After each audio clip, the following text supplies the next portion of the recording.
Moscow also claims Kursk is liberated, but Ukrainian president says his country is still fighting there.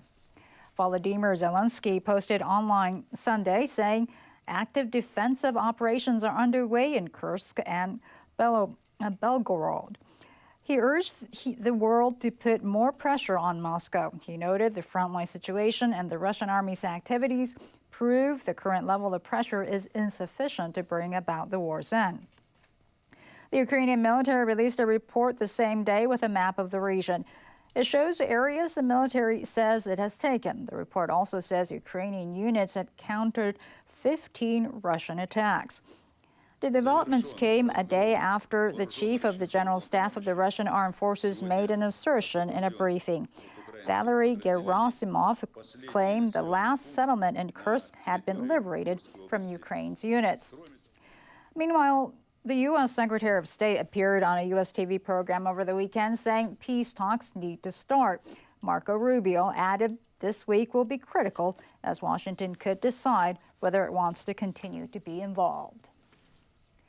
Well, years of fighting have tested the friendship between people in Russia and Ukraine, but some things, like music, endure. NHK World's Yoshikawa Ryuichi tells us how a bond between a pianist and composer survived the invasion.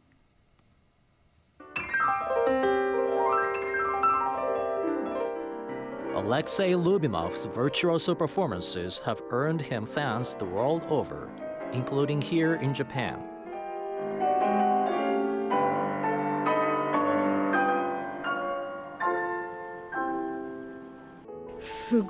He plays very powerfully. I'm amazed. The tone of his playing has an overwhelming sense of color and depth. The 80-year-old has mastered many styles, but lately he has caused a stir by playing works like this.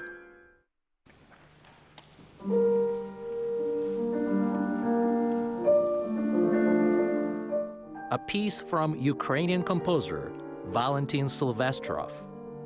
It's making waves because Lubimov is a Russian. For me, then Silvestrov was most important, most gifted composer from all the group of young composers. Their story begins in 1968, when both Russia and Ukraine were part of the Soviet Union.